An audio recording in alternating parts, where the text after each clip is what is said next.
You're listening to the Bear in Mind podcast, episode number 49. A podcast uncovering identity, color, and love, where driving yourself crazy is totally sane and curable.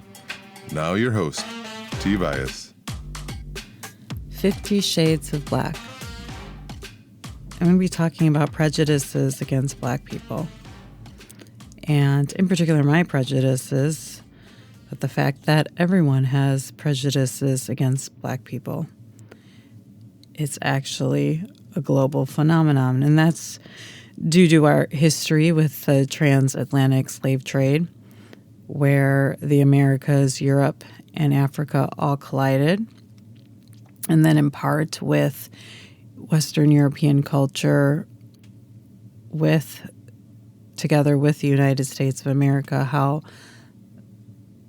that culture has perpetuated our prejudices on a global scale. But I'm not going to talk about the global aspect of it because so many of the stories, the Western stories, have been told around the world.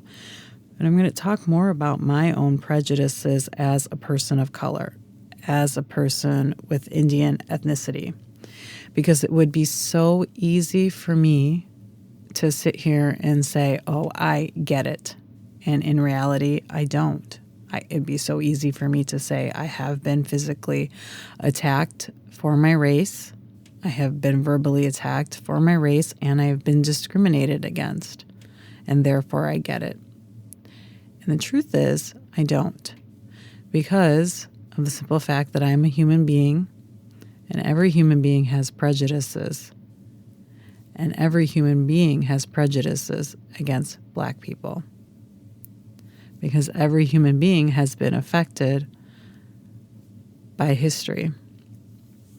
And so I'm going to kind of recount my journey and my interactions with Black people. I grew up in Chicago. Now, if you know anything about Chicago, people always ask, are you from the north or south side? Or they'll ask you what baseball team you like to determine which side. So basically the north side, which is predominantly white, and the south side, which is predominantly Black. And I grew up on the north side.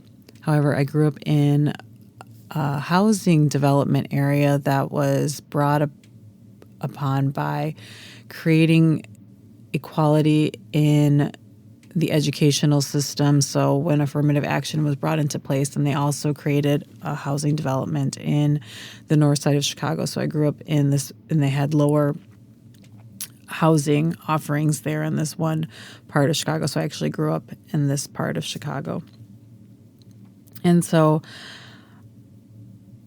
my memories of it is I don't really have a lot of memories until I was a teenager of Black people. They were around me, and I grew up with them.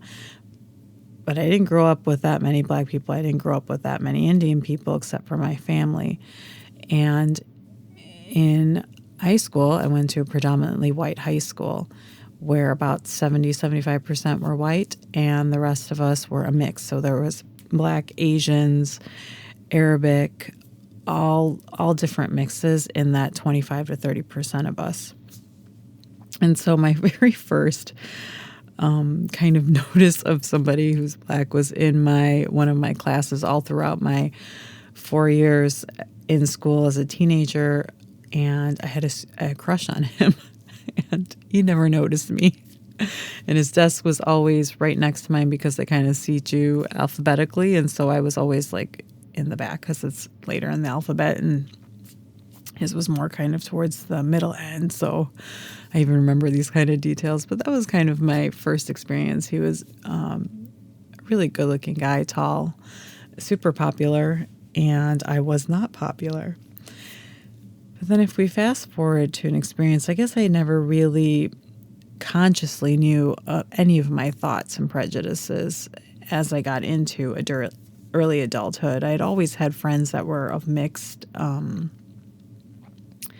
They weren't necessarily white. I had Black friends, I had Indian friends, all sorts of throughout university.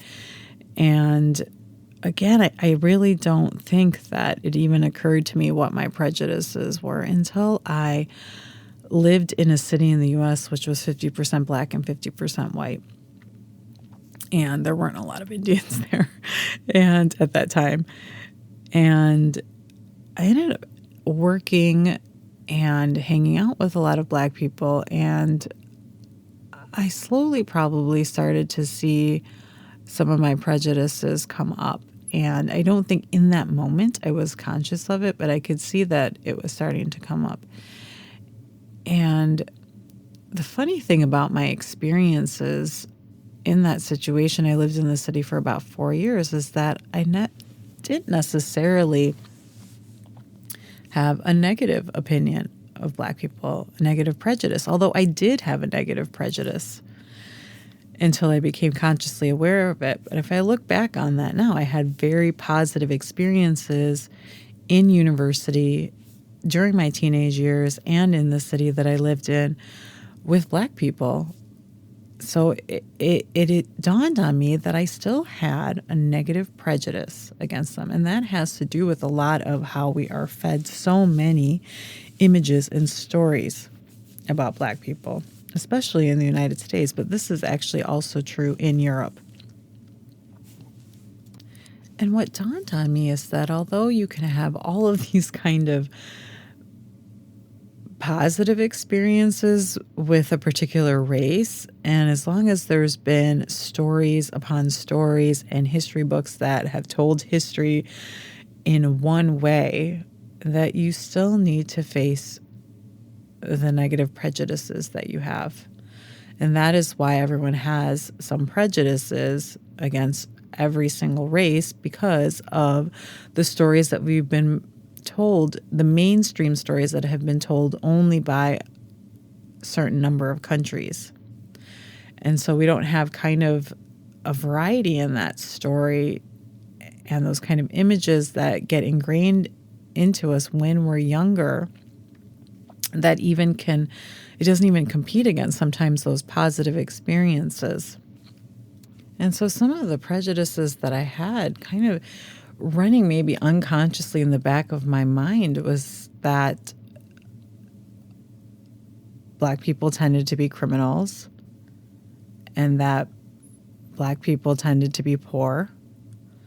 And they were all kind of these running scripts that I wasn't aware of that were running in the back of my mind. And there's even a subtle script that runs from all the stories that we've been told, and the prejudice that kind of I took on was that black people are a problem in our society and that white people are not a problem.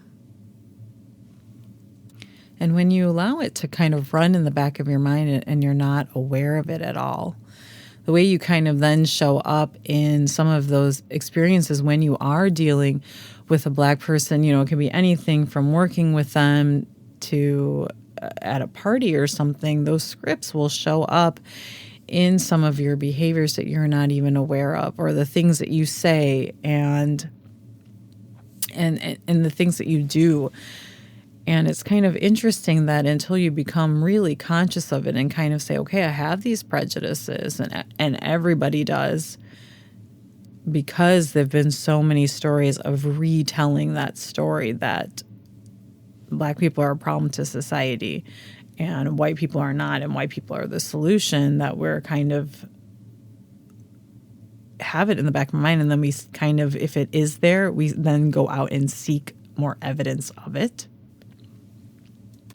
But it's actually a very scary thing to even say that, even to maybe even do this podcast and to say it out loud, is that you have these prejudices against black people. And what is so real in this world is that everyone comes with prejudices and everyone has to deal with them. And I admire the woman that wrote The Body Is Not an Apology by Sonia Renee Taylor. And she discusses, as a black woman, her prejudices against Arabic people from the stories that have been told in the U.S. about Arabic people. And so each of us, no matter if we can relate to a story of discrimination or not, need to face and question the history, the stories, the images that we have been shown that kind of become programmed in our mind, that then that becomes the filter in which we view the world. And there may be no reason to even do it. Oh, yeah, okay, we all have prejudices, right? We can kind of be like, yeah, well, everyone has prejudices, so what's the big deal? And a lot of times people can't really see how it affects you personally, how racism affects you personally, because they may not have had an experience directly with it. And here's the funny thing about it. When you don't face your prejudices, it becomes a detriment to you. And the reason why is because you fail to see every human being as a contribution. It no longer is about that a black person is a problem and a white person is a solution. It's about that every single human being is a contribution. And what that does to you when you're able to see that with every person that you interact with is that you benefit from seeing everybody as a contribution. In fact, if you're sitting there, anything like me, wanting to change the world, the way you change the world is the world that you're in and the way you see it, by seeing every human as a contribution. I'm going to wrap it up here, and I'll check back with you next week. Thanks for listening. Listen for a new episode next Tuesday by subscribing on your favorite podcast platform. Bye for now.